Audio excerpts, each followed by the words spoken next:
Bonsoir mes frères et sœurs. C'est superbe la communion fraternelle. Mais on a un gâteau à se partager ce soir. Amen. Donc on vous accueille vous tous ce soir dans le nom du Seigneur et on veut aussi accueillir les personnes qui sont en ligne avec nous sur YouTube ou sur Internet. Que ce soit pendant cette réunion que le Seigneur vraiment puisse nous parler, nous éclairer, nous faire du bien et surtout de nous transformer et même aussi de nous confronter s'il y a lieu. Hein? Donc ce soir, de tout notre cœur, nous voulons vraiment mettre ce moment devant le Seigneur. Oui ou non?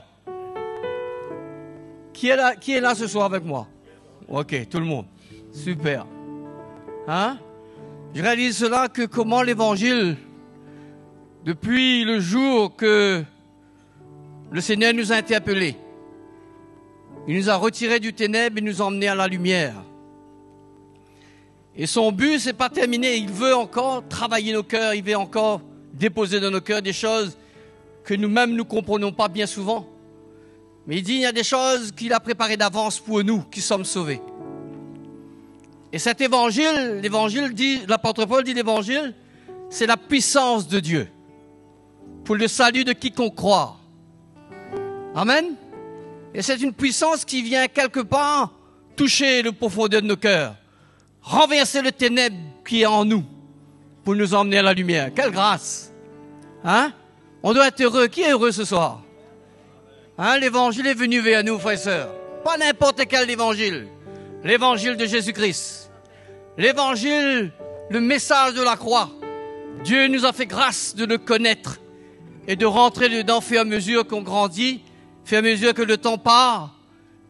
Dieu s'occupe de nous. Donc ce soir, on va manger un gâteau, comme j'ai dit au départ. Il y a un gâteau qui est préparé dans le cœur du frère Jocelyn. Moi, je vous exhorte ce soir de ne pas laisser quoi que ce soit venir contrecarrer ce part de gâteau que le Seigneur veut vous donner. Hein? Ça va peut-être quand vous allez mettre dans votre bouche un petit peu être amer quelque part, mais au fond, ça va venir comme du miel. Hein? Ça va nous changer, transformer. C'est une grâce. Non? Donc c'est ça qu'on doit venir prendre ce soir. Hein? Dire ma chère, je veux pas que tu te lèves contre l'évangile, contre la vérité. Je veux que tu écoutes la vérité. Donc comme je dis souvent, notre propre ennemi, c'est notre propre personnalité, c'est nous-mêmes. Hein? C'est nous qui est l'ennemi de la croix. C'est chose qui est caché en nous, la chair, qui veut pas mourir, qui veut souvent se justifier. Donc ce soir, l'évangile va le toucher. Et laissez l'évangile le toucher. Moi avec vous. Afin que ça nous transforme, ça nous change. Ça nous transforme de gloire en gloire. Et de plus en plus, on va ressembler à Jésus-Christ. Jésus-Christ en nous va paraître. Quelle grâce! Oh, moi je veux cet évangile. Ça fait mal, hein? De temps en temps, ça cogne, ça fait mal. Mais je dois m'humilier afin que Dieu gagne le dessus sur ma vie. Amen? Donc ce soir, à nous mettre debout. À nous avoir de la reconnaissance dans nos cœurs ce soir. Dis Seigneur, si tu n'étais pas intervenu dans ma vie, je ne serais pas là aujourd'hui. Et dans tous les domaines, peut-être dans mon foyer, avec mes enfants, ma relation avec les gens, des autres. Donc si tu n'étais pas là, aujourd'hui, je ne serais pas debout. Seigneur, ce soir, je veux vraiment avoir de la reconnaissance devant toi. Je veux lever mon cœur vers toi. Je veux t'adorer en esprit, en vérité. Parce que c'est nos cœurs que tu cherches, c'est mon cœur que tu cherches. Seigneur, je ne viens pas devant toi ce soir pour chanter, pour emmener des mots devant toi, mais je veux réaliser ce que tu as fait pour moi. Je veux mettre mon cœur devant toi. Parle-moi. Révèle-toi à moi ce soir. C'est question de moi, Seigneur, que tu veux ce soir intervenir dans ma vie. Pour cela, ce soir, réveille mon intelligence. Réveille mes oreilles. Seigneur, ouvre mes yeux afin que je puisse comprendre. Ce soir, tu veux me parler. Ce soir, il y a des choses cachées que tu as préparées d'avance pour moi. Seigneur, ce soir, je ne veux pas qu'une miette tombe par terre, mais je veux tous recevoir afin que je puisse vraiment être libre. Parce que tu m'as dit, j'entendrai la vérité et la vérité me rendra libre. Seigneur, je veux de plus en plus m'aligner, me soumettre au ministère de l'Esprit, afin que je parte à cette vocation céleste que tu as préparée pour nous. Seigneur, ce soir, nous voulons te donner gloire. À toi seul la gloire. À nous applaudir le Seigneur ce soir. Alléluia. Alléluia. On y va. Oui, béni soit le nom du Seigneur. Béni soit le nom du Seigneur. Béni soit le nom du Seigneur. Le Très-Haut. Béni soit le nom du Seigneur. Oui, béni soit le nom du Seigneur. Béni soit le nom du Seigneur. Le Très-Haut. Chantons encore. Béni soit le nom du Seigneur. Béni soit le nom du Seigneur. Béni soit le nom du Seigneur. Béni soit le nom du Seigneur, le Très-Haut. Oui, béni soit ton nom. Béni soit le nom du Seigneur. Béni soit le nom du Seigneur. Béni soit le nom du Seigneur, le Très-Haut.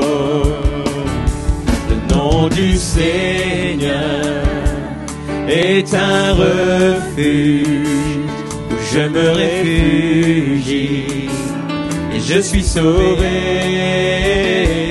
Le nom du Seigneur est un refuge où je me réfugie et je suis sauvé. Oui, béni soit ton nom. Béni soit le nom du Seigneur. Jésus, béni soit le nom du Seigneur. Béni soit le nom du Seigneur, le Très-Haut.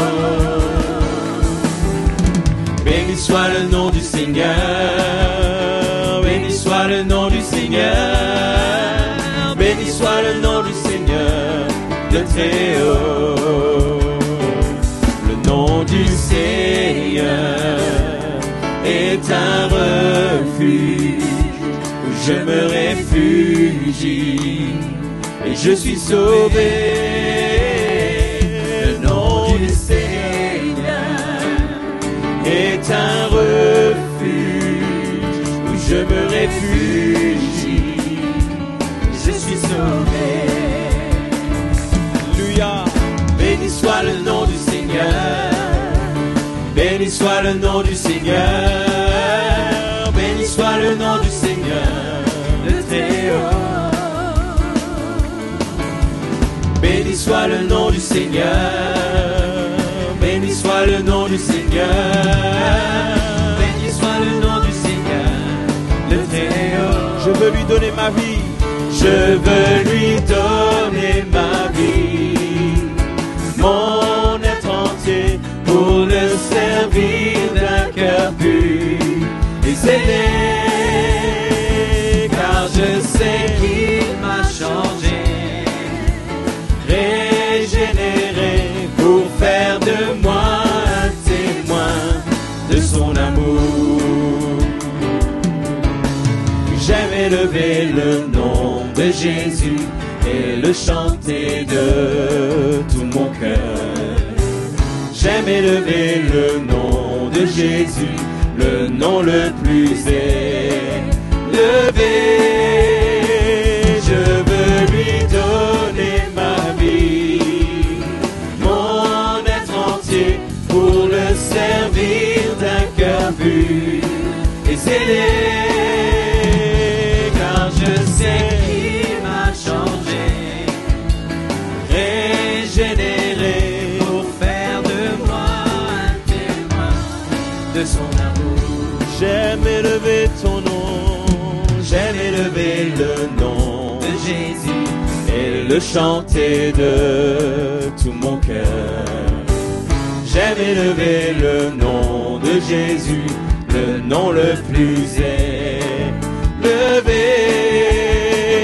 Je veux lui donner ma vie, mon être entier, pour le servir d'un cœur pur et zélé.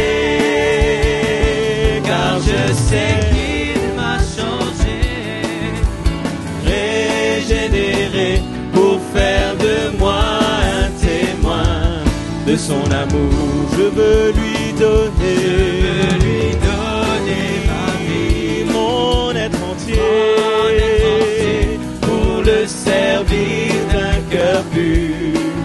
scellé,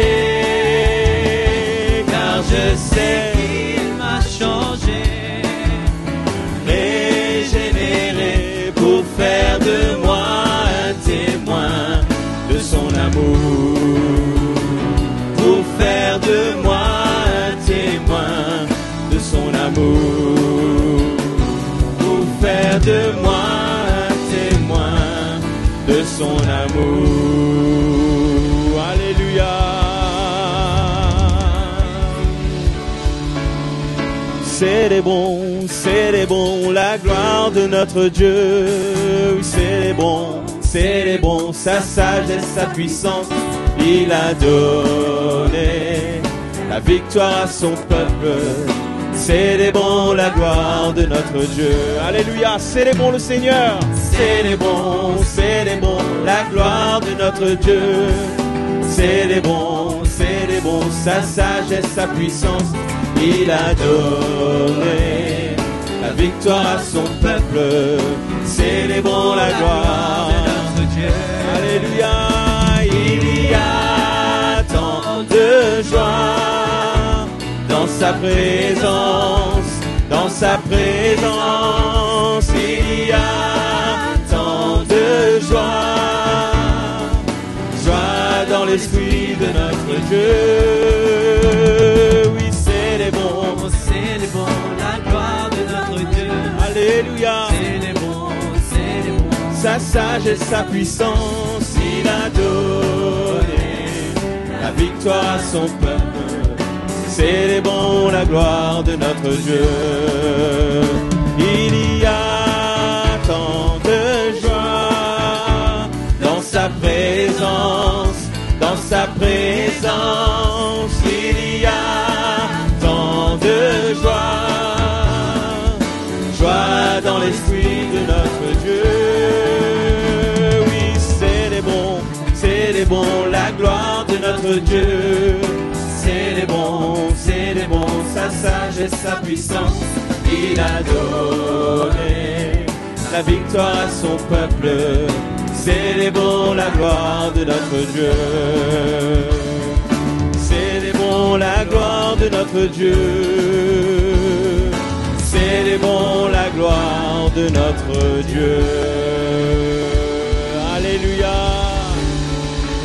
Oui, Seigneur, nous te célébrons, Jésus. Nous te célébrons, Seigneur Jésus. Nous te célébrons, mon roi. Toi seul es digne d'être adoré, Seigneur, ce soir. Seigneur, quelle grâce de nous tenir dans ta présence. Alléluia, merci pour ta grâce. Alléluia. Ce soir, les frères et sœurs, nous allons adorer le Seigneur avec un nouveau chant. Mais je vous invite à adorer le Seigneur de tout votre cœur. À réaliser, comme nous venons de le chanter, que sa présence est là au milieu de nous. Et qui peut nous faire du bien, qui peut nous restaurer, qui peut ouvrir les yeux de notre cœur pour recevoir cette semence. Seigneur, nous nous attendons à toi, Seigneur, ce soir. Nous nous attendons à toi, Seigneur, Seigneur. Alléluia. Tu es grand et glorieux, Dieu puissant. Tu es grand et glorieux, Abba Père. Tu es digne d'être loué. J'élève mes mains vers toi.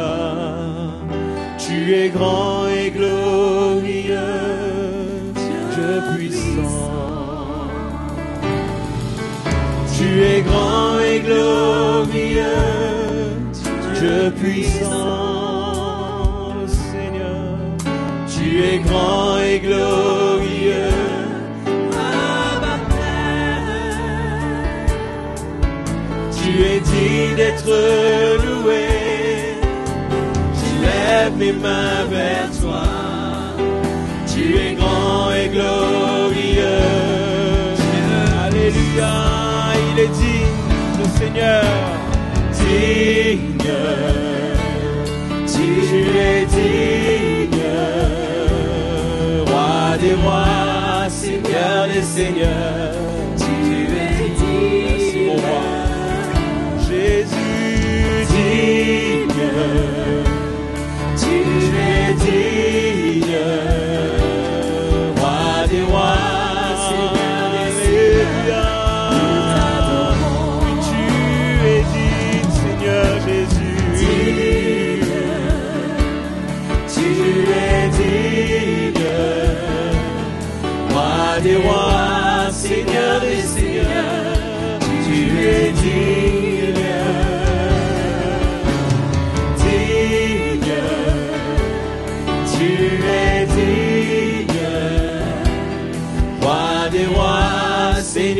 seigneurs, nous t'adorons, roi des rois, Seigneur des seigneurs, nous t'adorons,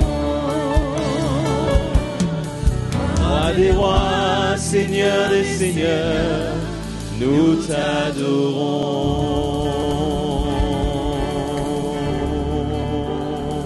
Alléluia, te remercions ce soir. Seigneur, notre cœur est reconnaissant. Tu es notre sauveur, tu nous as sauvés.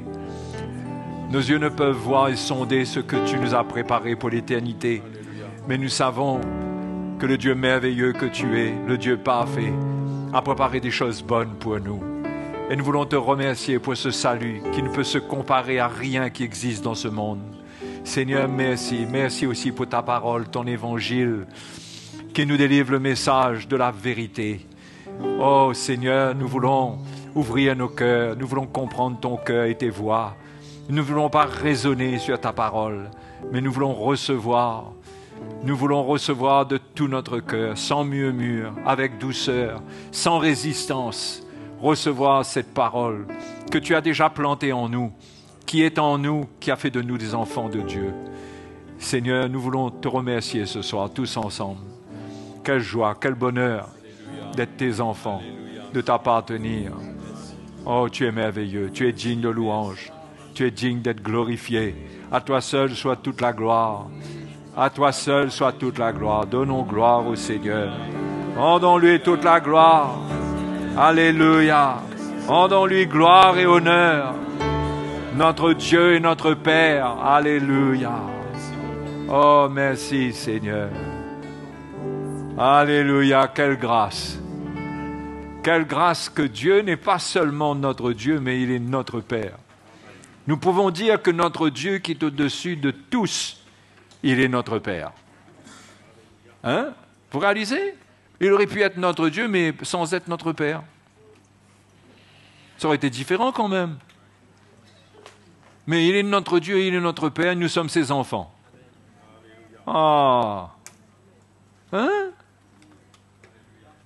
Vous devriez prenez le temps de vous réjouir là, parce qu'on va parler des choses sérieuses après.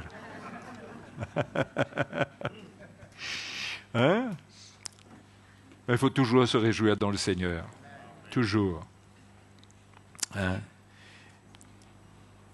Dimanche, on a lu dans Jean, chapitre 6. Je voudrais juste relire très rapidement ce petit passage de Jean, chapitre 6. Prenez votre Bible.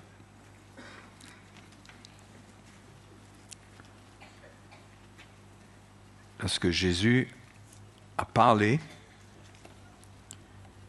et que ses disciples ont été un peu choqués lorsqu'il a parlé de sa mort, il a parlé de manger sa chair et boire son sang. Et cela nous montre que le Seigneur, il a des choses à nous dire qui peuvent nous choquer parce que nous ne comprenons pas, nous sommes un peu charnels, mais comment nous devons grandir pour accueillir la parole de Dieu, pour ne pas rester des petits-enfants, mais être des adultes dans le Seigneur, des gens qui peuvent faire face à la vérité que le Seigneur a pour nous. Parce que cette vérité, c'est elle qui va nous rendre libres. Le verset 60 du chapitre 6. Plusieurs de ses disciples, après l'avoir entendu dire « Cette parole est dure. Qui peut l'écouter ?» Hein? Qui peut l'écouter?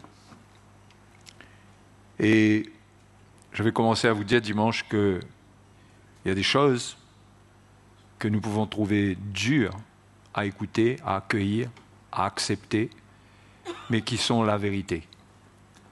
La vérité, elle ne bouge pas, elle ne change pas. La vérité, c'est comme Dieu. Dieu ne change pas, la vérité ne change pas.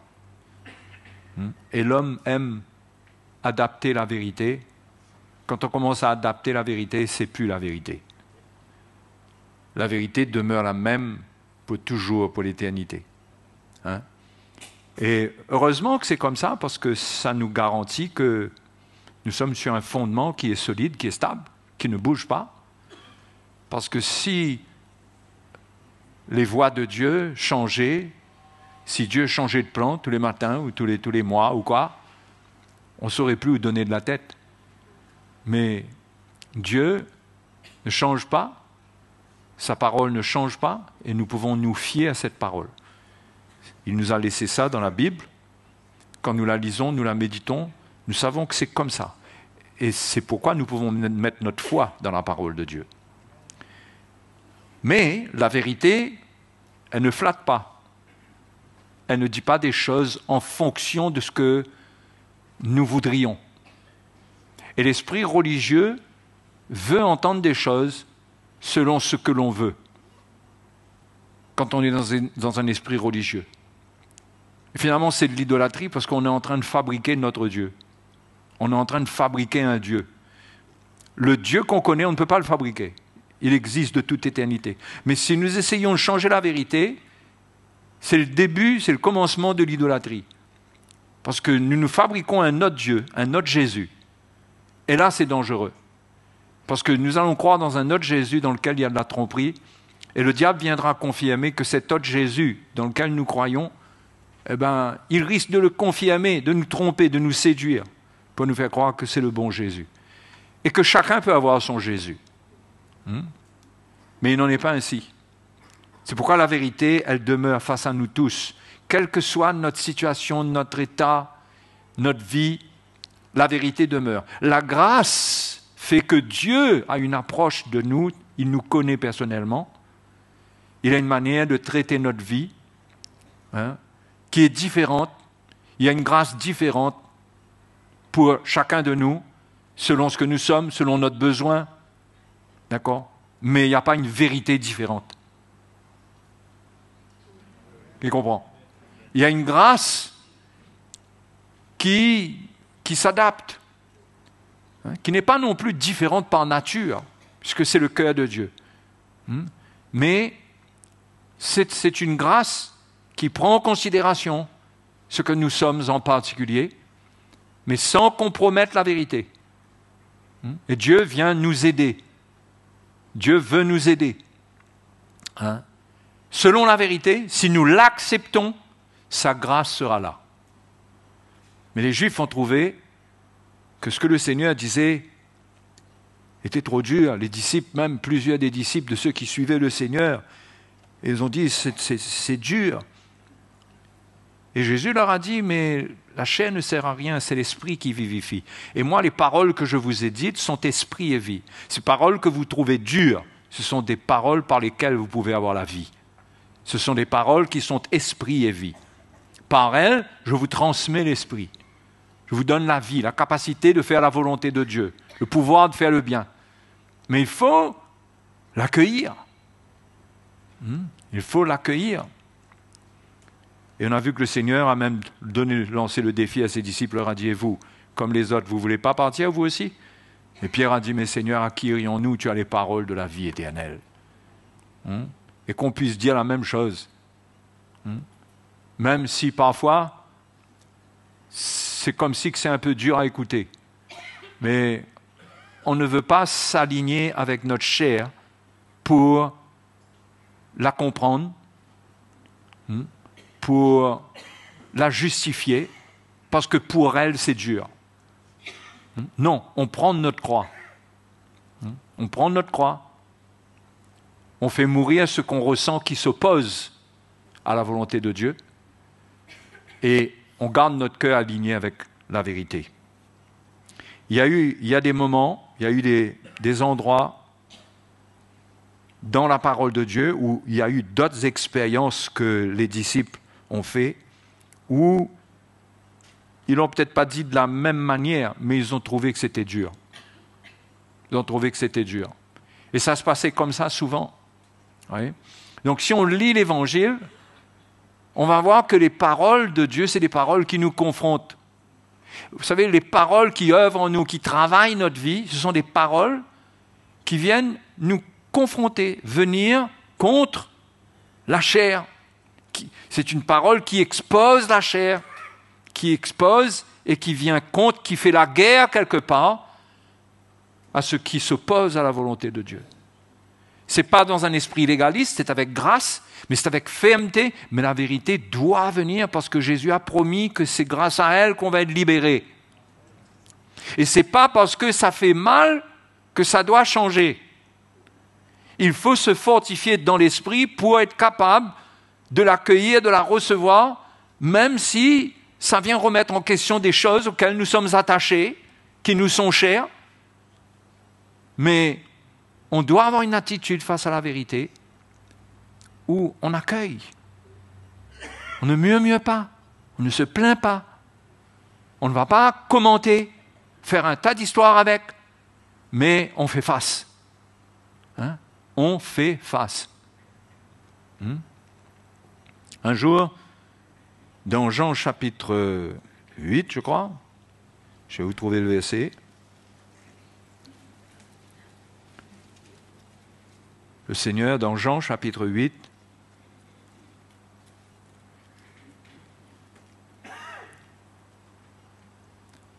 je vous trouve le verset. Voilà. Le verset 26. Jésus dit aux Juifs, « J'ai beaucoup de choses à dire de vous et à juger en vous. Mais celui qui m'a envoyé est vrai. » Toujours question de vérité. Celui qui m'a envoyé est vrai. Donc Jésus est venu avec la vérité qu'il a reçue du Père. Pourquoi?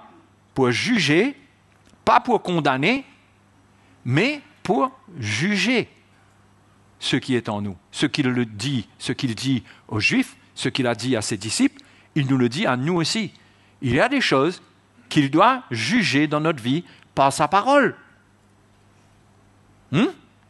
J'ai beaucoup de choses à dire de vous et à juger en vous. Ce n'est pas de la condamnation. Mais le Seigneur doit nous parler et juger ce qui est en nous. Et ne faisons pas comme si nous n'entendons pas et ne repoussons pas la vérité, mais acceptons que Dieu a le droit de nous juger, justement, afin de ne pas nous condamner. Afin de ne pas nous condamner. Et c'est la nature même de la parole de Dieu que l'Épître aux Hébreux présente. Hébreux chapitre 4.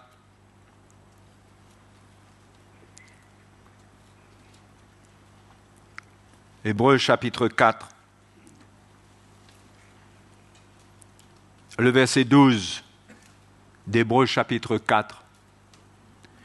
Car la parole de Dieu est vivante et efficace, plus tranchante qu'une épée quelconque à deux tranchants, pénétrante, jusqu'à partager âme et esprit, jointure et moelle. Oui, c'est une véritable épée, la parole de Dieu.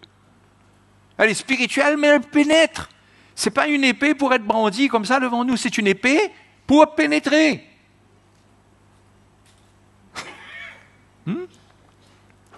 Et ensuite, il dit, elle juge les sentiments et les pensées du cœur. Elle juge. Elle ne condamne pas, elle juge, c'est-à-dire qu'elle met dans la balance ce que nous pensons, nos motivations.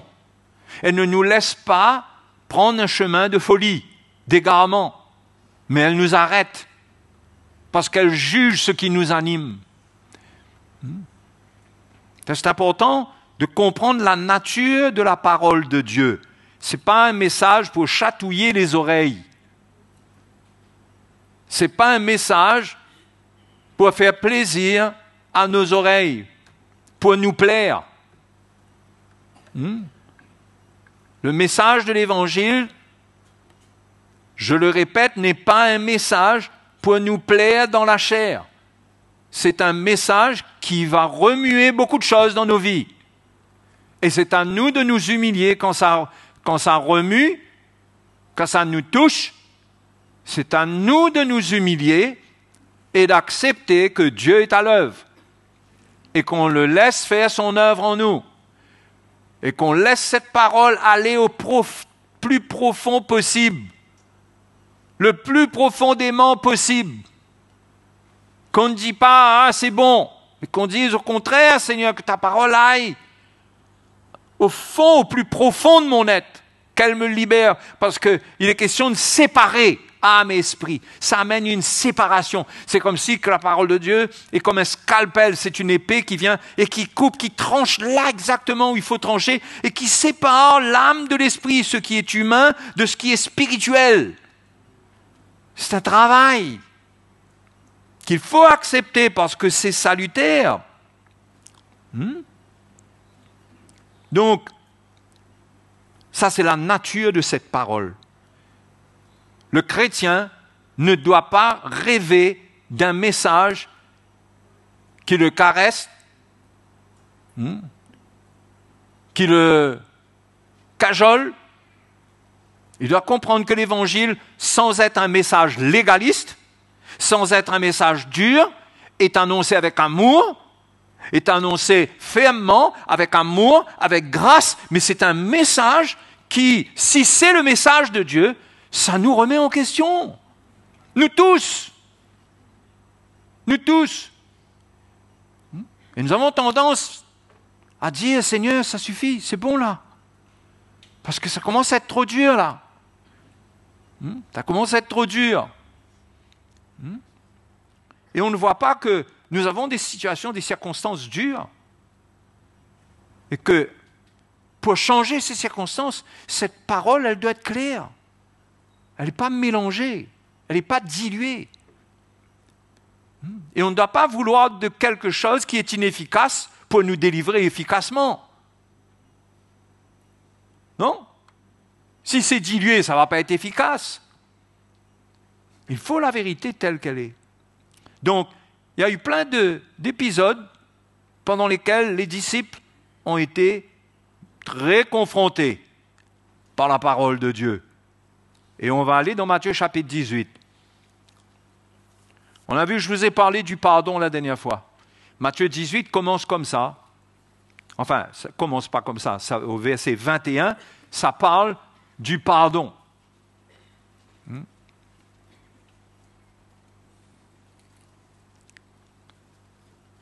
Au verset 21, alors Pierre s'approcha de lui et dit, Seigneur, combien de fois pardonnerai-je à mon frère lorsqu'il péchera contre moi? Sera-ce jusqu'à 7 fois? Et Jésus lui dit, je ne te dis pas jusqu'à 7 fois, mais jusqu'à 70 fois, 7 fois. Waouh! Tout ça. Encore une fois, cette parole est dure. C'est impossible à vivre, Seigneur, mais comment on va faire? Je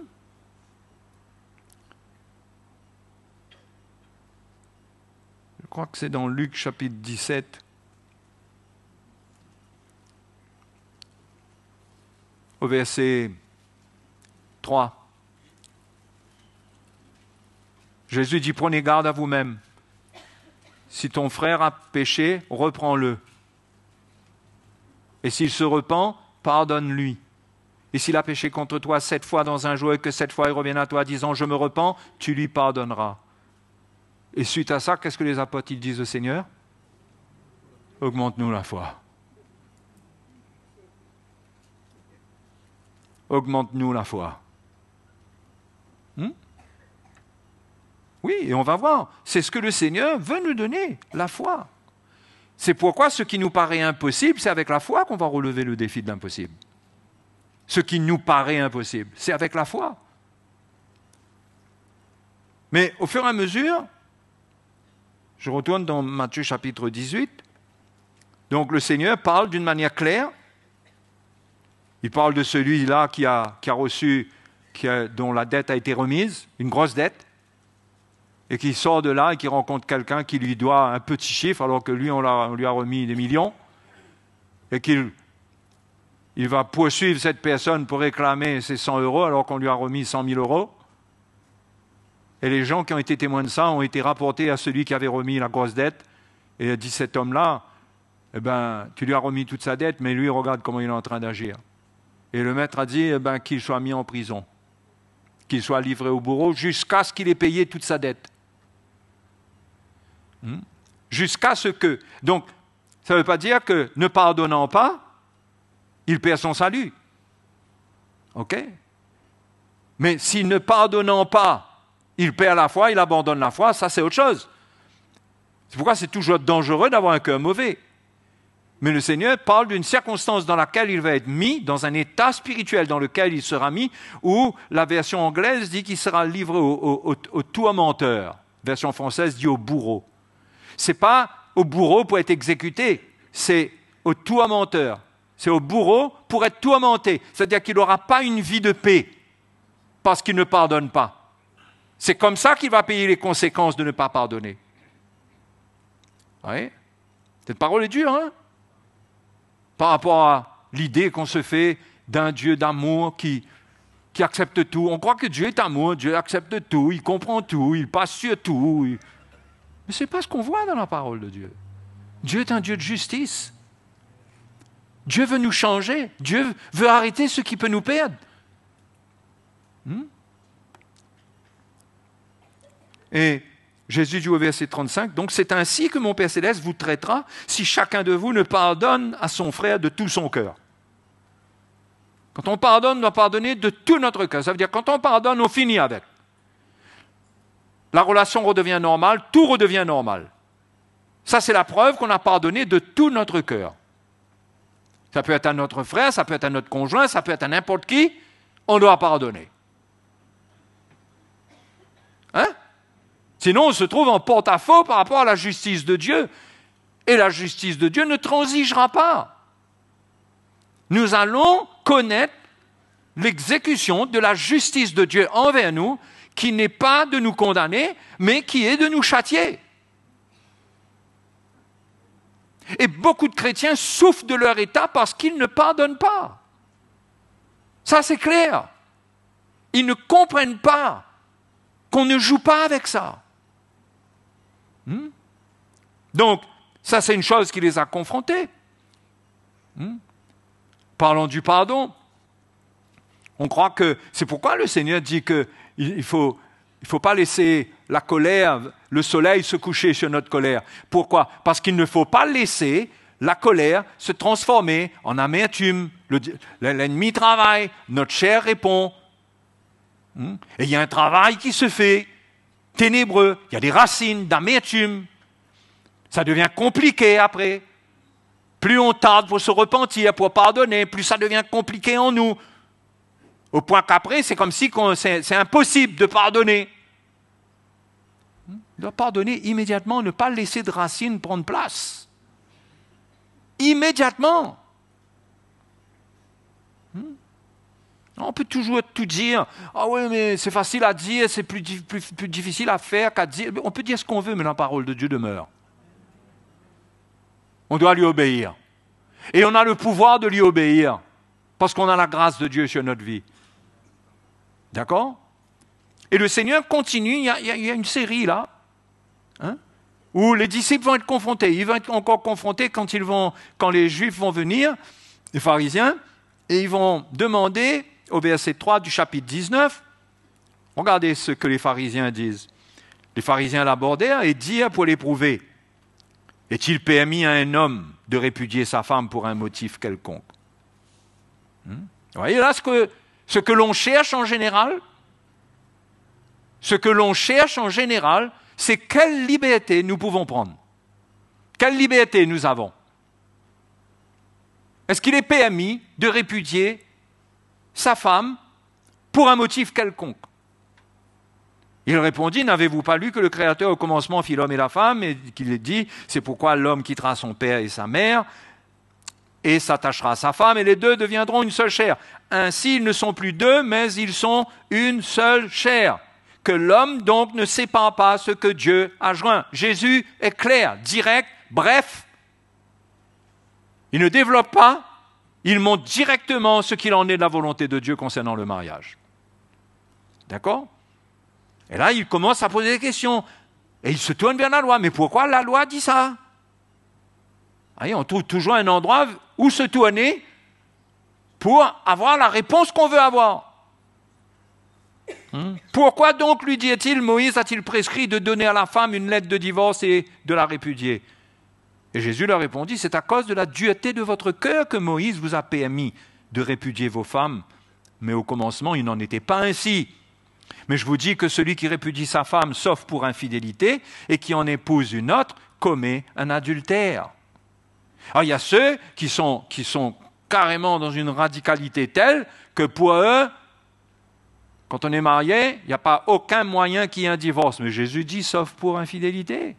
Il y a quand même une clause. Donc, il y a ceux qui ont leur manière de voir et qui disent, non, c'est non. Non, moi, je n'accepte pas ça. Ben, c'est écrit. Et il y a ceux qui luttent avec la vérité. Le Seigneur donne une vérité, là, qu'il faut accepter, qu'on n'utilise pas. D'accord? Gratuitement, rapidement, facilement. Mais c'est quelque chose, c'est la seule clause. Mais Jésus leur répond que c'est à cause de la dureté de votre cœur que Moïse a donné ça. C'est parce que votre cœur est dur. Donc dans la loi, en attendant que lui vienne accomplir par son sacrifice ce qu'il faut pour changer le cœur de l'homme, en attendant, Moïse a donné cette loi qui permet cela. Mais ce n'est pas la volonté de Dieu. La volonté de Dieu parfaite, la vérité concernant le mariage, c'est avant la loi, c'est au commencement. Au commencement, il dit que l'homme ne sépare pas ce que Dieu a joint. Et là, maintenant, ses disciples, ils ont entendu tout ça, là. Ils lui dirent à Jésus, mais si telle est la condition de l'homme à l'égard de la femme, il n'est pas avantageux de se marier. Et vous voyez, ça nous montre une chose, c'est que notre problème qui nous amène à voir que ce que l'on écoute est trop dur, c'est que nous cherchons un avantage quand nous ne trouvons pas l'avantage pour nous personnellement dans la parole de Dieu. Ce qui nous est dit et qui ne nous montre pas cet avantage est dur à écouter. Parce que nous cherchons un avantage. Nous n'avons pas encore compris l'Évangile. L'Évangile n'est pas là pour donner l'avantage à personne. Et souvent, c'est ce qu'on cherche. On cherche à avoir raison, on cherche l'avantage par rapport à l'autre. Ce qui transpire ici, c'est ce qui est dans l'homme en général. On cherche Dieu, on veut entendre des choses qui nous donnent un avantage à chacun de nous. Et on ne comprend pas qu'il n'y a pas d'avantage à rechercher avec le Seigneur. Il y a sa vérité, il y a son plan. Il faut perdre sa vie et ne pas avoir une mentalité que l'on recherche un avantage. Parce que c'est ça qui prédispose ensuite à la contradiction. On n'est pas satisfait. On dit, mais ça ne correspond pas à ce que je cherche.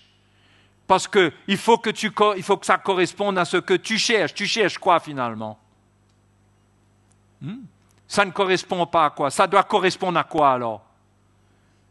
La parole de Dieu doit correspondre à quoi? La parole de Dieu, c'est la parole de Dieu. Elle ne doit correspondre à rien du tout. C'est la vérité. Elle ne peut pas correspondre à nos aspirations naturelles. Elle ne peut pas correspondre à ce que nous sommes dans la chair. Parce que nous sommes loin de la volonté de Dieu. Nos pensées sont éloignées des pensées de Dieu, aussi loin que l'Orient est éloigné de l'Occident. Donc le Seigneur, sa parole, confronte notre chair, nos raisonnements, nos pensées, ce que nous croyons être la vérité, la vérité que nous voulons former. Mais le Seigneur vient contre ça. Sa vérité agit contre ça, naturellement, parce qu'il n'a pas autre chose que la vérité. Il ne faut pas demander à Dieu d'inventer une autre parole. Donc, tous ceux qui marchent avec le Seigneur doivent s'accorder sur le fait qu'il y a une vérité, il y a une parole. Et que chacun de nous, on doit l'accepter. Et que chacun aura une mesure de la grâce de Dieu pour la vivre. Il y aura une mesure de grâce de Dieu pour endurer, pour supporter. Mais c'est la même volonté. Ce n'est pas que quelqu'un, lui, il a le droit de commettre un péché, l'autre non. Non, la sainteté, c'est pour tout le monde. Mais Dieu œuvre de manière différente. OK? Donc, il n'y a pas d'avantage à chercher. Et c'est quelque chose qui est recherché dans le mariage. C'est pourquoi il y a tant de problèmes dans le mariage. Parce qu'on se marie et chacun veut son avantage, son intérêt dans le mariage. Chacun cherche son avantage. Le mari, il cherche l'avantage qu'il doit avoir. Il profite que la parole de Dieu dit que la femme doit être soumise et il trouve l'avantage là-dessus. Il interprète cela comme un avantage qu'il a sur la femme. Dis la vérité, les frères. Juste par un amen.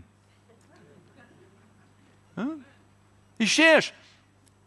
Ils croient que quand la parole de Dieu dit que la femme doit être soumise, il y a un avantage à trouver là-dedans. Il n'y a pas d'avantage à trouver là-dedans. Tu auras à payer un prix, à perdre ta vie. Tu auras à perdre pour vivre cela. Pour que dans ta maison, ça soit vécu, ça, cette soumission de ta femme-là. Et la femme, pareil. La femme cherche aussi son avantage, quelque part. Mais elle a moins d'avantage par rapport à la parole de Dieu. Si on la lit comme ça, c'est comme si qu'elle n'a pas d'avantage. Mais elle ne doit pas chercher d'avantage dans la chair. Elle doit s'aligner avec la parole de Dieu. C'est la parole de Dieu. Nous devons aligner notre vie avec ce que la parole de Dieu dit. Et ne pas chercher d'avantage. Si on lit dans Éphésiens chapitre 5,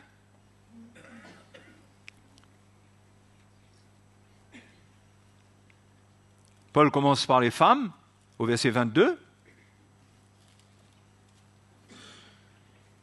Il dit, femmes, que chacune soit soumise à son mari comme au Seigneur.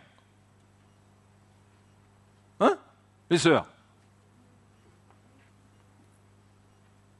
C'est pourquoi si tu es une jeune sœur, une jeune fille, avant de te marier, réfléchis. Si tu n'es pas prête à vivre ça, à prendre ta croix et à accepter le plan de Dieu, rentre pas là-dedans. Rentre pas là-dedans.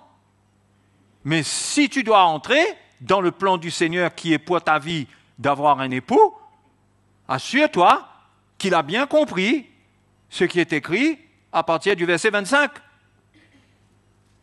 Marie, que chacun aime sa femme, comme Christ a aimé l'Église, c'est vrai pour les deux.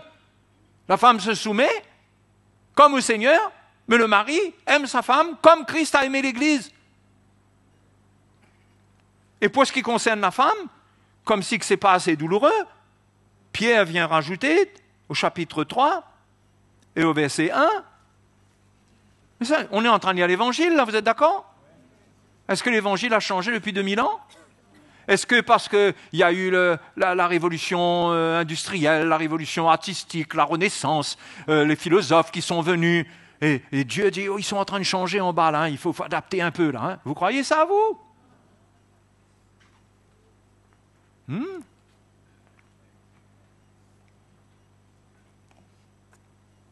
Femme, verset 1. Que chacune soit de même soumise à son mari.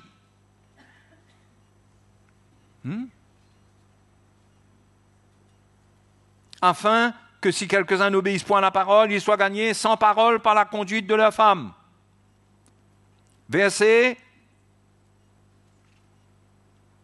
Attendez, je vous trouve le verset. Allons au verset 5.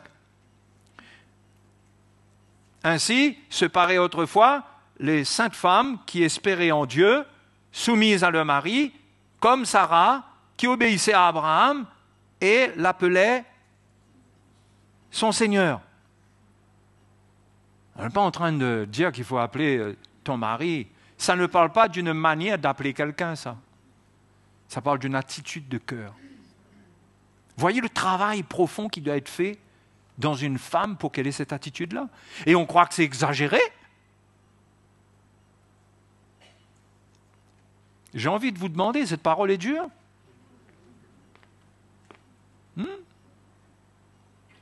C'est l'Évangile. Ça montre la profondeur de l'œuvre que Dieu doit faire dans une femme. Et là où Dieu, si quelqu'un veut le plan de Dieu parfait, si tu veux être parfaite, en tant qu'épouse, voilà où Dieu veut t'amener. Ça ne veut pas dire qu'il faut que tu y sois pour être sauvé ou quoi. Mais si tu veux le plan de Dieu pour ta vie, pour ta famille, si tu veux contribuer au plan de Dieu pour ta famille, c'est ça. Et quelque part, c'est dit qu'il faut qu'elle soit soumise en toutes choses. J'ai raté quelque chose ou quoi? Peut-être qu'ils ont enlevé dans la version que j'ai. Peut-être qu'ils ont enlevé. Donc c'est quelque chose qui est dur à écouter pour les femmes aujourd'hui. C'est dur. Parce que qu'est-ce qu'on va devenir, nous? Comment on va vivre? On ne vit plus alors. Mon Seigneur, mon Seigneur, mon Seigneur, toute la journée. On ne comprend pas l'esprit dans lequel on est appelé à vivre, pour vivre ces choses. Dans une attitude de cœur, dans laquelle on doit grandir. Il n'y a pas de loi pour dire ça doit être comme ça. Mais il y a une aspiration. Et l'œuvre de Dieu dans la vie d'une femme l'amène à développer ce cœur-là pour son mari.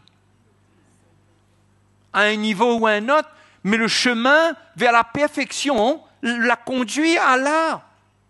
Et si le bonhomme, Dieu n'œuvre pas en lui, lui cherche l'avantage de tout cela, parce que c'est à qui prendra l'avantage. Et la femme aussi, si elle voit son mari, elle dit hey, c'est ça livrer ta vie pour moi, comme Christ a aimé l'Église. Moi, je ne vais pas me soumettre à ça, moi. Mais non, ça ne dépend pas des circonstances. Ça ne dépend pas des caractères qui sont en jeu. C'est une attitude qui est en toi. Ça ne dépend pas de ce que l'autre est. C'est quelque chose que Dieu veut développer en toi. Comme c'est dans son Église, c'est un caractère, c'est une attitude qui se forme dans l'Église et ça se forme dans la femme par rapport à son mari, parce que ça se forme dans l'Église par rapport à Christ. C'est la même œuvre. S'il y a une progression, ça amène cela. Ça ne veut pas dire que la femme, je suis obligé de le dire, ça ne veut pas dire qu'elle a un gros scotch, elle est bâillonnée, elle n'a rien à dire. Non, elle trouve sa place dans la liberté. Mais il y a une obéissance. On doit ressentir dans la vie d'une femme, une femme qui grandit dans l'esprit, c'est une femme qui grandit dans cette attitude d'obéissance, et ça se ressent dans sa maison, dans sa relation avec son mari. Amen. OK? Ça ne veut pas dire que si le mari lui demande des choses qui ne sont pas selon la volonté de Dieu, qui ne sont pas correctes, qu'il faut qu'elle se soumette. Elle a le droit de résister à son mari concernant les choses qui ne sont pas de Dieu. Ça, il n'y a pas de problème. Mais sinon, il doit y avoir une soumission de cœur. Et la soumission de cœur, de toute façon, même si on résiste, ça ne change pas. Ce n'est pas parce qu'on résiste que tout d'un coup, ça veut dire qu'on perd la soumission de cœur. On résiste parce qu'on défend la vérité. La femme doit défendre la vérité. Elle doit protéger sa maison avec la vérité. Donc, c'est surtout pas la femme qui a un scotch sur sa bouche. Mais il y a une attitude, il y a un cœur que Dieu veut produire. OK? Donc, les sœurs, vous avez pu écouter ce soir-là? Et les frères? Il n'y a pas un avantage là-dedans à trouver? Parce que celui qui a le cœur du Seigneur, il ne se tient pas sur un trône. Au contraire, il a compassion de sa femme, que sa femme est dans cette circonstance où la parole de Dieu demande qu'elle soit soumise. Il n'abuse pas de ça. Il ne cherche pas ça, il ne reproche pas ça, il ne réclame pas ça. Mais il est dans une position de responsabilité, il assume sa responsabilité de tout son cœur, mais sans abuser dans une autorité charnelle. Parce que ce n'est pas une autorité charnelle, ça. Tout ça, c'est dans l'amour, c'est comme dans la relation entre Christ et l'Église. La relation entre Christ et l'Église, c'est une relation dans la grâce. Non? Quand l'Église est dans son imperfection, on ne voit pas le Seigneur arriver là et tailler, couper et trancher chez tout le monde. Mais il supporte, il aide, il cherche les meilleures manières de faire comprendre les choses, il est patient. C'est le cœur que le mari devrait avoir envers sa femme. Il n'abuse pas, il ne recherche pas un avantage. Il descend de son trône. Constamment, il descend de son trône. Son orgueil est brisé. Et quand il descend de son trône, allons dire c'est sa femme qui le remet sur son trône, ce n'est pas lui-même. Si on peut parler de trône, il n'y a pas de trône. OK? C'est sa femme. Donc, c'est les paroles qui sont durs à écouter dans la chair, même pour le mari. Il faut que tu aimes ta femme comme Christ a aimé l'Église. Tu es prêt à te livrer pour elle, donner ta vie pour elle, la servir comme Jésus est venu servir. Ce n'est pas une position à partir de laquelle on domine, on règne. C'est une position de serviteur, c'est une position où tu as une responsabilité. Tu prends soin. Donc, si ça se passe, la femme ne souffrira pas de cette position de l'homme. Mais si une femme elle est mariée à quelqu'un qui n'est pas converti ou un chrétien qui est charnel, elle aura malheureusement à supporter, à prendre sa croix et à faire ce que Pierre dit. Avoir une attitude de douceur, une parure intérieure cachée dans le cœur, la pureté incorruptible d'un esprit doux et paisible. Certaines femmes comme ça ont gagné leur mari sans parole. Elle aura un chemin difficile, mais ce chemin va produire encore plus ce fruit. Voyez?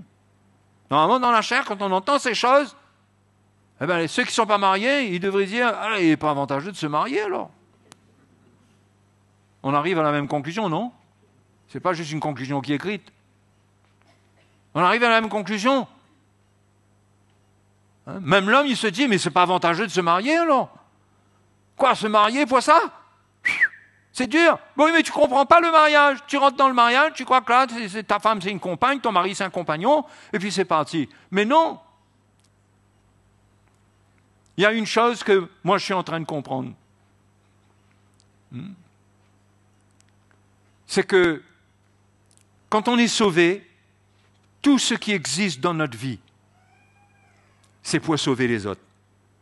Notre objectif, ce n'est pas profiter des autres, c'est vivre pour le salut des autres. Quand on se marie pour sauver l'autre, pour soutenir l'autre. Faire en sorte, ce n'est pas pour décourager l'autre. C'est l'esprit qui nous anime et c'est pourquoi on doit donner notre vie. Parce que Jésus est venu mourir et donner sa vie.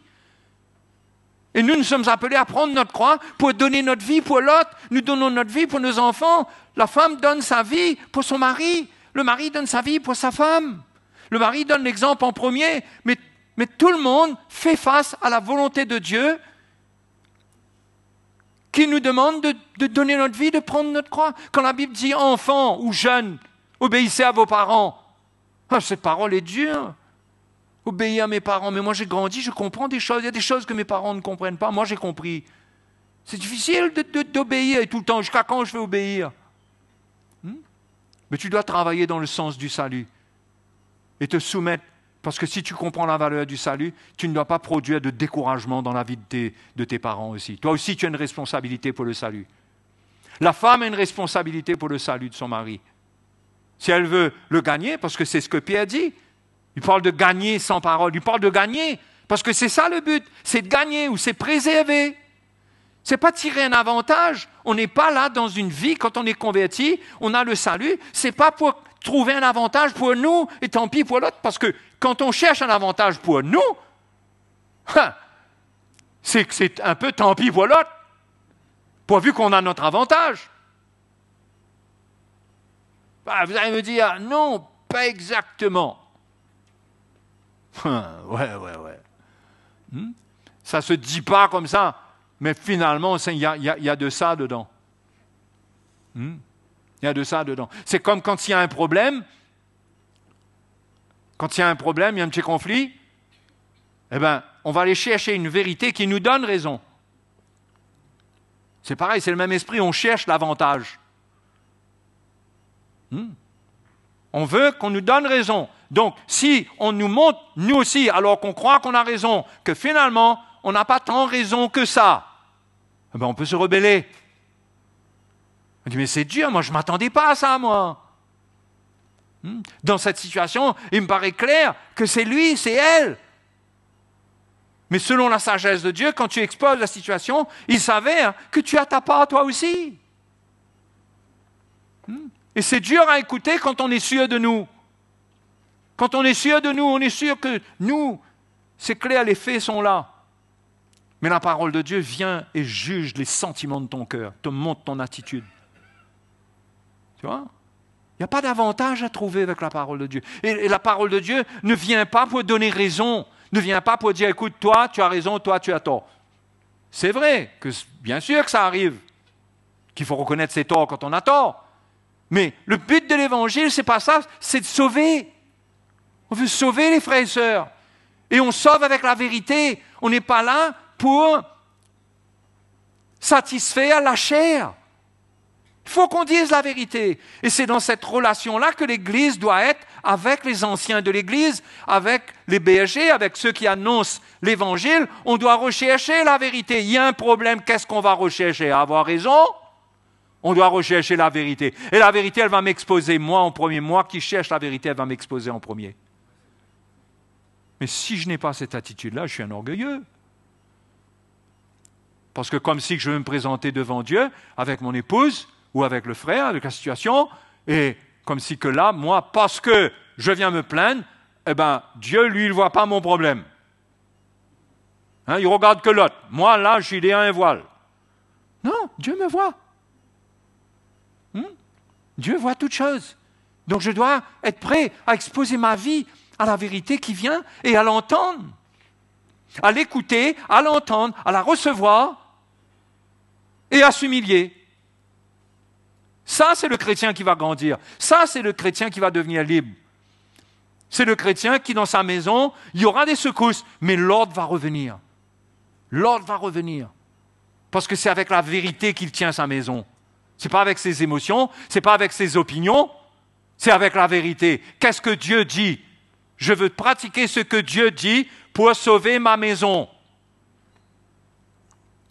La femme doit pratiquer ce que Dieu dit pour sauver sa maison. Elle ne doit pas chercher un avantage quelconque. Il n'y a pas d'avantage. On a été sauvés, on doit s'assurer qu'on finit notre course. Et donc, on est dans un chemin qui n'est pas une occasion de chute pour les autres, mais on travaille à notre salut et au salut des autres. C'est la vie chrétienne. Et c'est pourquoi on accepte même de perdre même quand on a raison. Souvent, on dit cela. On accepte de perdre pourquoi? Pour sauver l'autre. Ça sert à quoi de se battre, d'avoir raison et que l'autre finalement est découragé? Ça sert à quoi? Qu'est-ce qu'on aura gagné? Quel rapport ça a avec la croix, avec le salut? Donc, il n'y a pas d'avantage à tirer dans la vie chrétienne davantage dans la chair.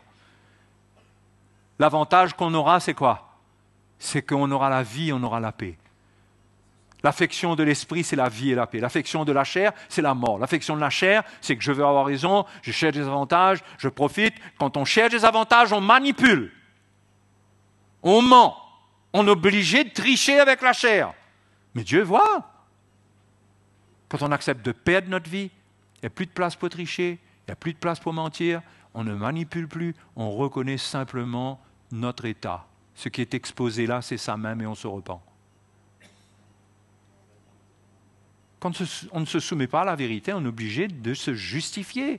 Ça veut dire quoi? Ça veut dire mentir, se justifier. On est obligé de raconter des histoires. On est obligé d'expliquer. Et quand on explique, Jésus dit que ton oui soit oui, que ton non soit non, le reste vient du malin. Quand tu expliques trop, tu es en train de devenir comme le malin. Le mal rentre en jeu. Parce que ce n'est pas la recherche du chrétien. La recherche du chrétien, c'est la vérité. Et chacun doit rechercher ce que Dieu demande de lui en priorité.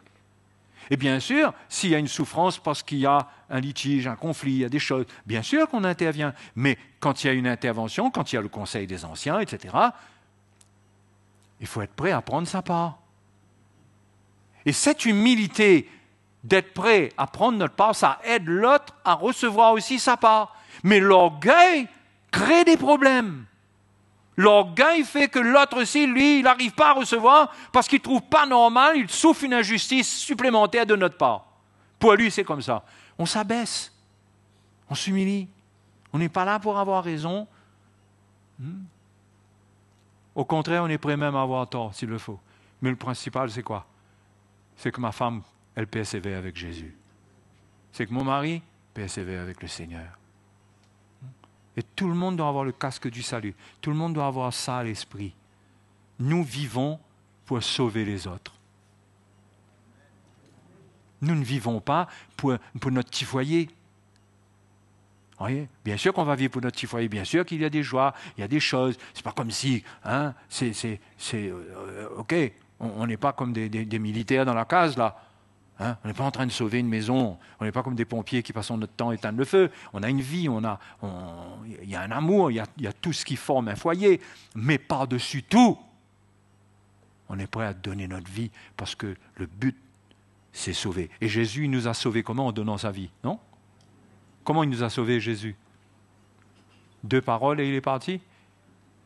Il a vécu 33 ans sur cette terre-là et est allé mourir à la croix. Il a donné sa vie. Le salut vient par le don de la vie. Et quand tu donnes la vie, tu as toi aussi la vie. Mais ça coûte un prix de donner ta vie. Et ce que tu dois accepter pour donner ta vie, ça va choquer ta chair. Parce que pour donner ta vie, ça veut dire que tu dois mourir. Et la nature charnelle de l'homme ne veut pas entendre parler de ça. On ne veut pas mourir. C'est comme ça qu'il y a des chrétiens qui gardent un état où ils sont victimes. Ils ont l'impression qu'ils sont victimes constamment. Ils sont victimes de tout. Ils sont victimes de tout le monde. Le vent souffle, ils sont victimes du vent. Pourquoi le vent a soufflé? Seigneur, pourquoi tu as permis que le vent souffle? Non, mais j'exagère, mais ça devient comme ça. Parce que notre vie dépend des autres. Non, notre vie ne doit pas dépendre des autres. Mais nous devons prendre en considération que les autres ont besoin de notre vie. Et qu'on est là pour donner notre vie. Et personne ne cherche un avantage et ne profite dans l'Église, mais on est là pour donner notre vie. Amen. Tu dois comprendre comme ça. Et c'est pourquoi on est prompt à pardonner. Il faut être rapide pour pardonner. Parce que si on ne pardonne pas, on crée un trouble. On crée une souffrance. On crée quelque chose là dans lequel le diable vient chercher une place. On crée un trouble. Mais quand on pardonne, on ferme la porte. Fini, on a pardonné. Tout redémarre. Mais quand on joue avec cette affaire sale, le péché, on pardonne, mais on pardonne, mais c'est comme si que là, il y a une plaie là, on met un petit coup d'alcool dessus, mais on voit là, on n'a pas bien nettoyé. Mais parce qu'on a mis un petit coup d'alcool, on dit ça va aller. Allez, ça va aller. Mais ça va infecter même, il faut bien nettoyer. Il faut pardonner de tout ton cœur. Tu ne pardonnes pas de tout ton cœur, tu vas voir, ça va te rattraper. Ça va te rattraper dans ta manière de répondre, dans ta manière de dire les choses. Et le pu est encore là, excusez-moi, mais c'est encore là. Et tout ça pourquoi? Parce qu'on cherche un avantage. On est à la recherche d'avantages ou dans la défense de nos intérêts. Il y a quelqu'un qui a dit, ça c'est un philosophe qui a dit ça, un philosophe chinois ou je ne sais pas trop quoi. Mais j'ai vu ça, je me suis dit que quelque part il y a un peu de vérité. Vous savez, il y a des vérités quand même dans certaines choses, pas la vérité de l'Évangile. Non, mais ce que je vous dis là, Paul l'a déjà fait avant moi. Il a dit, vous avez un prophète qui a dit crétois, menteur. Il a parlé de leur prophète. Ce n'étaient pas des prophètes spirituels dans l'Église. C'était des philosophes, des gens qui avaient une manière de penser. Il les a appelés, crétois, votre prophète, voilà ce qu'il a dit. Et il a cité ce que cet homme a dit. Je peux bien citer quelque chose ce soir, sans que vous soyez là, de dire, oh, c'est pas spirituel, c'est contradictoire, parce que là, on parle de la vérité, là. Mais il a dit que finalement, très souvent, les gens aiment, mais finalement, c'est un amour qui est égoïste. Parce que aimer, c'est vouloir tirer profit de l'autre. On aime l'autre par rapport à ce qu'on peut profiter de l'autre. Le jour qu'on ne peut plus profiter de l'autre, on n'aime plus. Ça veut dire que notre amour est vraiment égoïste. Il y a du vrai dedans. Allez. Je ne suis pas en train de vous encourager à lire tous les livres des philosophes, moi là. Je suis tombé sur cette citation. C'est vrai, on peut être égoïste, on veut de l'amour, on veut être aimé. Mais c'est une maladie de vouloir être aimé Mais je vous dis que c'est une maladie de vouloir être aimé. Tu n'es pas aimé, Dieu ne t'aime pas, Jésus ne t'a pas aimé, il ne t'a pas comblé de l'amour, il ne t'a pas sauvé. Il a mis son amour par le Saint-Esprit en toi, mais c'est quoi? Ça ne peut être qu'une maladie, quelque part. Non, mais je suis sérieux. Mais dans ce cas, il faut guérir, il faut réaliser, mais je ne suis pas bien, j'ai besoin que le Seigneur me guérisse, mais j'ai besoin de reconnaître que je suis exigeant. Je suis exigeant. Pourquoi je suis exigeant comme ça? L'Évangile me demande d'être exigeant comme ça. L'Évangile me demande de donner ma vie.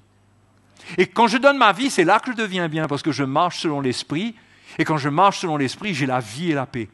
Je n'ai pas la vie et la paix, mais la mort, parce que je marche selon la chair. Et je reste prisonnier de la chair. Je cherche mes avantages, je cherche mes intérêts, je suis derrière les barreaux moi-même. Je me suis mis en prison. Mais quand je décide de donner ma vie pour les autres, et que ma vie, c'est pour sauver les autres, dans mon foyer, dans ma relation avec ma femme, avec le mari, avec les enfants, j'ai un cœur pour sauver. Je me dis ça, le diable veut prendre l'avantage là-dedans. Non.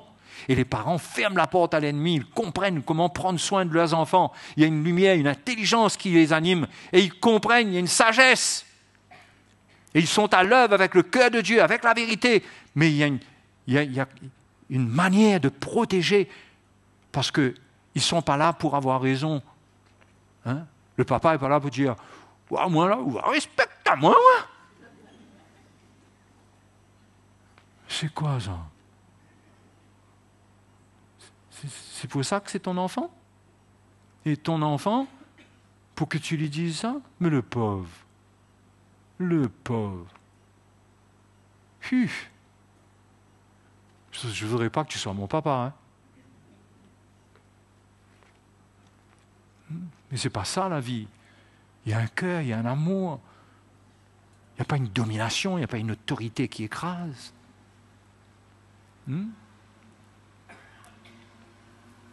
Donc, on voit que le problème, là, tu dis, il n'est pas avantageux. Quand ils entendent toute la vérité, là, Jésus qui dit, non, ils étaient là sur le qui-vive en train de dire, le gars, il a posé la bonne question, là, on va voir un petit coup, parce que nous, on suit le Seigneur, on n'a jamais entendu ce qu'il a dit là-dessus, sur le sujet. Certainement que, et finalement, il n'y a aucun avantage. Il n'y a aucun avantage. Ils sont choqués. Et nous aussi, au fur et à mesure, on entend des vérités qui nous montrent qu'il n'y a aucun avantage. Il faut obéir à la parole de Dieu. Parce que c'est à là qu'on vient. C'est à l'obéissance de la parole de Dieu. Un chrétien, c'est un enfant de Dieu qui a en lui la grâce pour obéir. Mais il a en lui une chair qui ne veut pas obéir. Donc il doit se fortifier dans l'esprit pour manifester cette obéissance-là. Non? Et ça lui fait mal. Ça fait mal au mari et son orgueil d'aller s'humilier devant sa femme. Même à la femme. Avec tout ce que la femme reçoit aujourd'hui. Mais c'est incroyable comment le siècle a évolué, les mœurs ont évolué. Quand on regarde ce que les femmes sont aujourd'hui, même dans l'Église, mais des femmes aujourd'hui dans l'Église, il y a des femmes d'autrefois qui avaient peut-être plus de vertu que des femmes aujourd'hui dans l'Église. Je parle de caractère. Là, je ne parle pas en termes de salut. Vous comprenez ce que je suis en train de dire, là?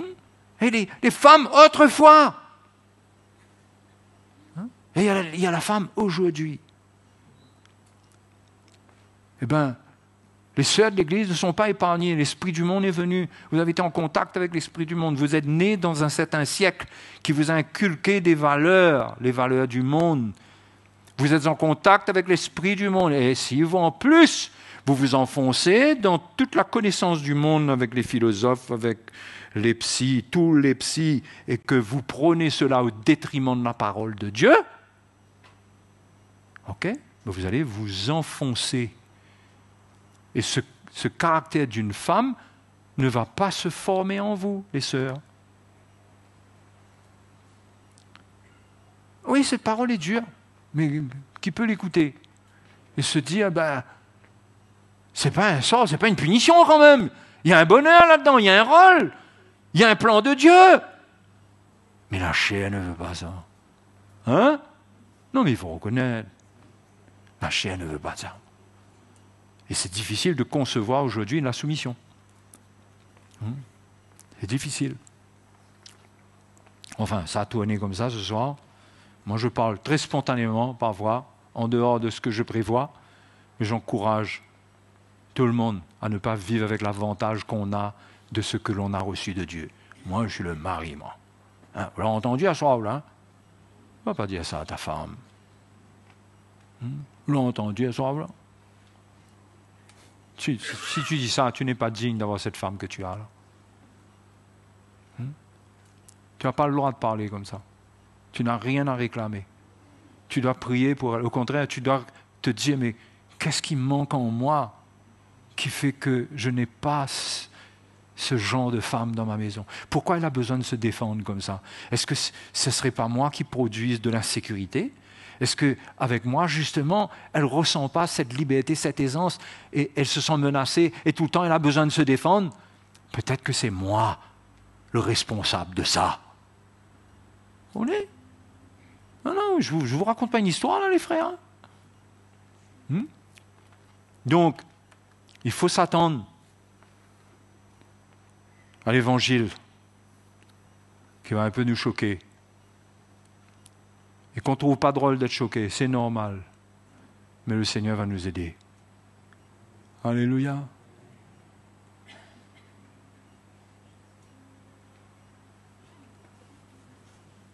Ça ne respire même plus, là. Hein?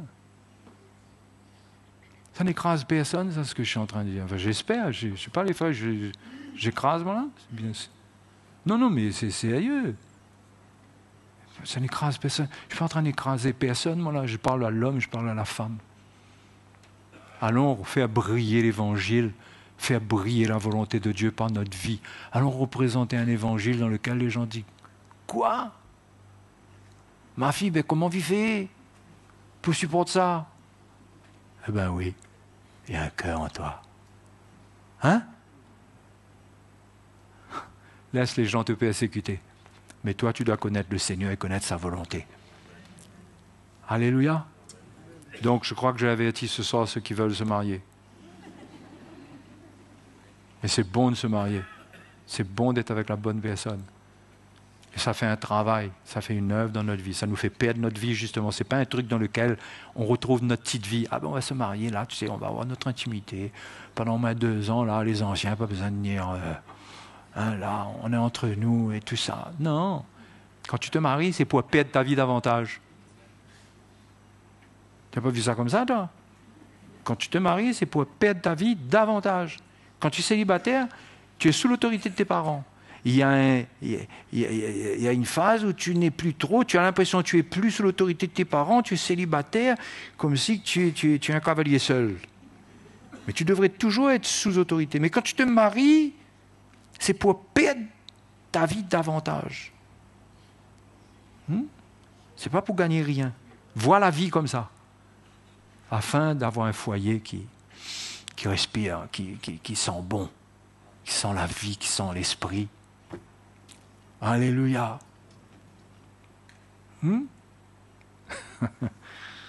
frères, il ne faut pas dire « Ah, si tu savais, si tu sais, tu sais pas toi. » Non, je n'ai pas besoin de savoir. La vérité elle est la même pour tout le monde. La vérité est la même pour tout le monde. Mais il y a la grâce de Dieu. Allez, on va prier. Parce qu'il faut que je vous sorte maintenant du stade où vous êtes opérés pour revenir. On retourne dans la chambre de réveil. Hein? Ça fait peur? Hein? Ça fait peur, toutes ces choses-là? Mais qu'est-ce qu'on cherche avec le Seigneur, donc?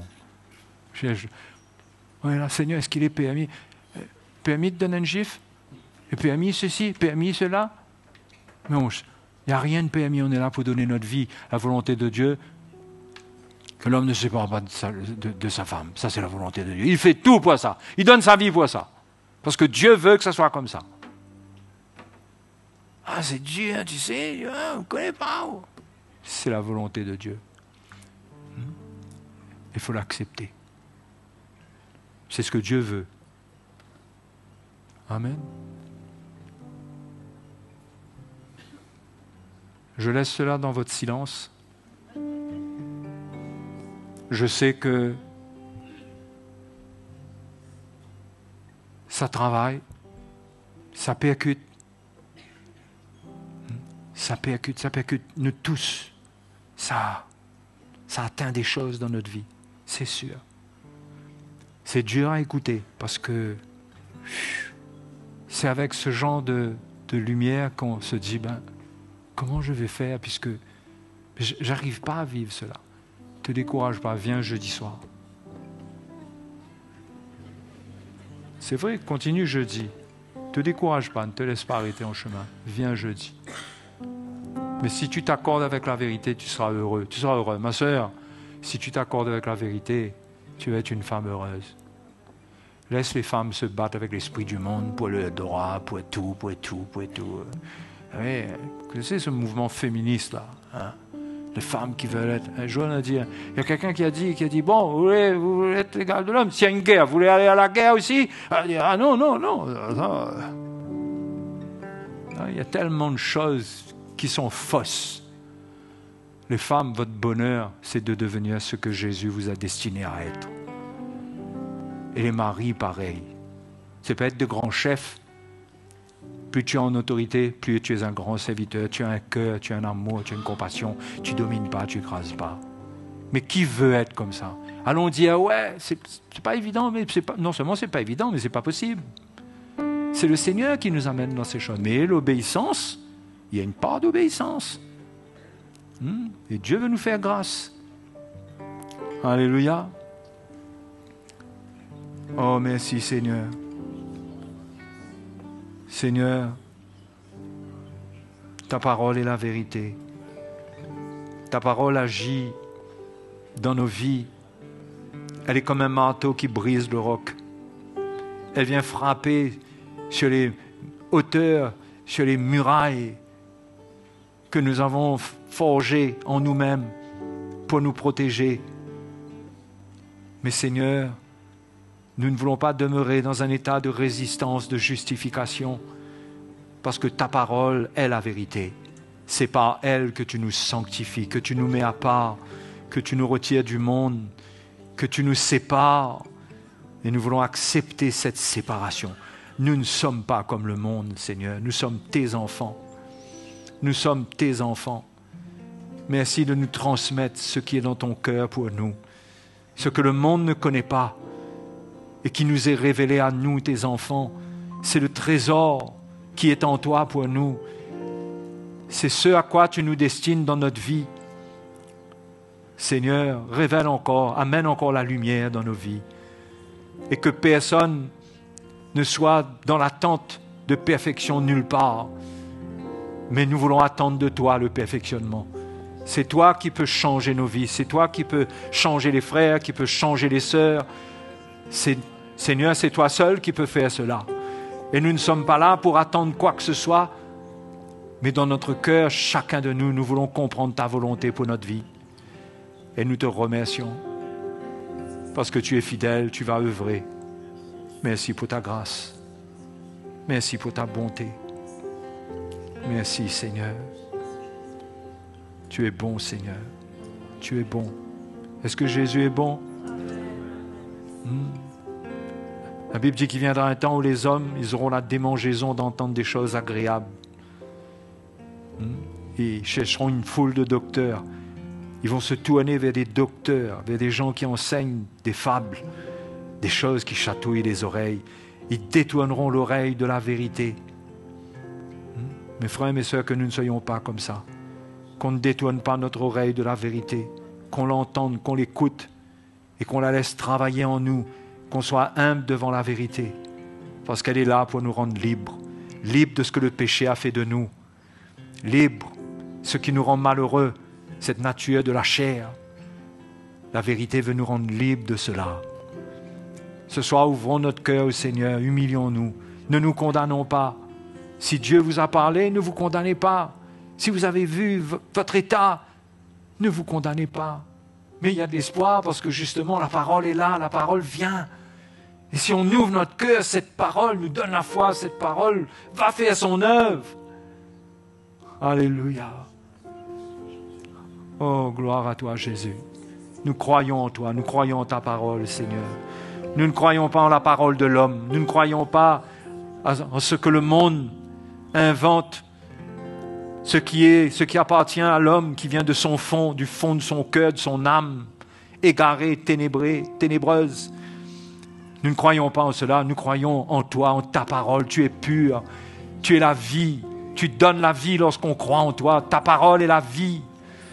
Produis la vie, produis la paix, ce soir même dans le cœur de ceux et celles qui s'alignent avec ta volonté. Oh Dieu, merci Seigneur, merci Seigneur, merci Seigneur. Alléluia, merci Seigneur. Gloire à Jésus, gloire à Jésus. Alléluia. Oh Dieu d'amour, merci Seigneur. Allons adorer le Seigneur. Nous l'adorons, nous l'aimons. Il est la lumière parfaite, il est la vérité, il est le chemin, il est la vie. Quand nous nous approchons de lui, il fait briller sa lumière sur nous. Quand nous ne le faisons pas menteur, quand nous ne doutons pas de sa vérité, que nous croyons en elle et que nous acceptons le défi, nous sommes dans la lumière devant lui. Et il connaît notre combat, il sait ce qui nous anime. Non seulement il nous pardonne, mais il a le pouvoir de nous changer, de nous transformer. Venons à lui avec foi, restons dans la foi, ne désespérons pas. Ne regardons pas tous nos échecs passés, mais ayons de l'espoir dans nos cœurs, de l'espérance dans nos vies. Alléluia. Oh, merci Seigneur. Merci Seigneur. Je n'ai pas la force de concevoir quoi que ce soit, mais ta grâce sur ma vie m'emmène où que tu sois.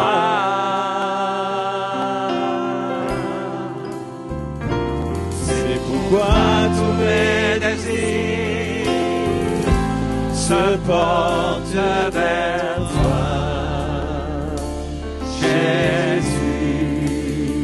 C'est comme cela que je veux continuer sans m'arrêter.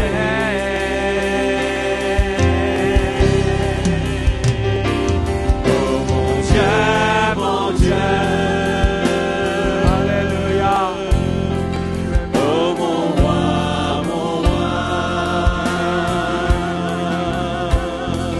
oh mon Dieu, je suis à toi. Oh mon Dieu, mon Dieu. Oh mon roi, oh mon Dieu, je suis à toi.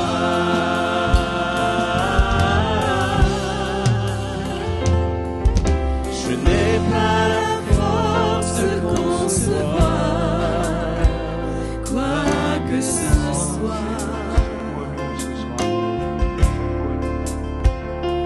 mais ta grâce sur ma vie m'emmène où que tu sois.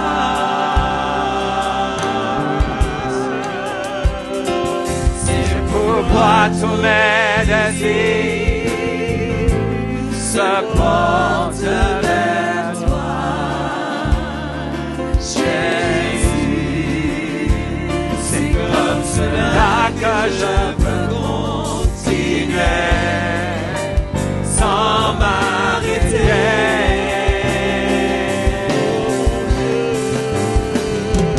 Oh mon Dieu, oh mon roi,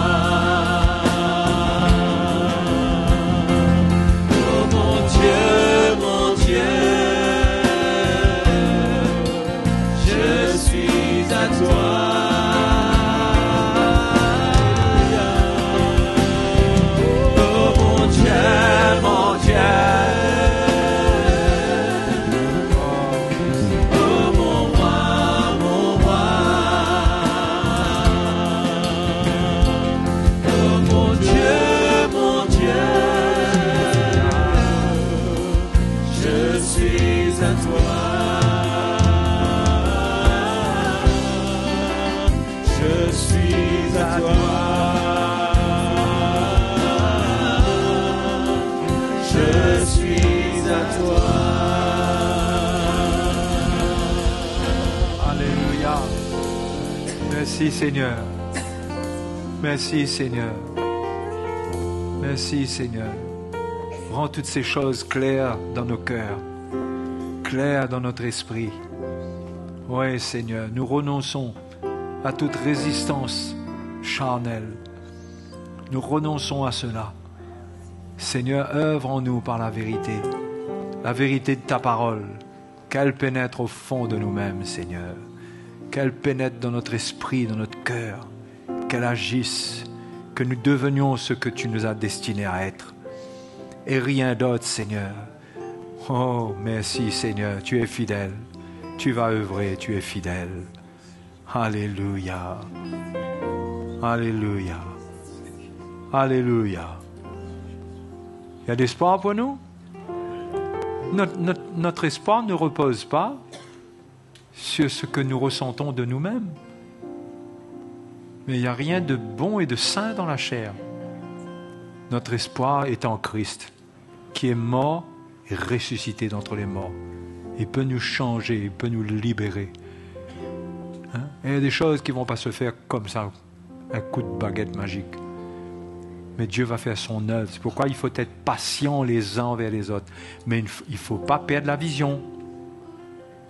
Ce n'est pas parce qu'il faut être patient, ce n'est pas parce que ça, comme si ça tarde un peu, qu'on perd la vision. On garde la vision, chacun de nous, pour notre salut. Amen. Ok? Allez, bonne soirée à tous.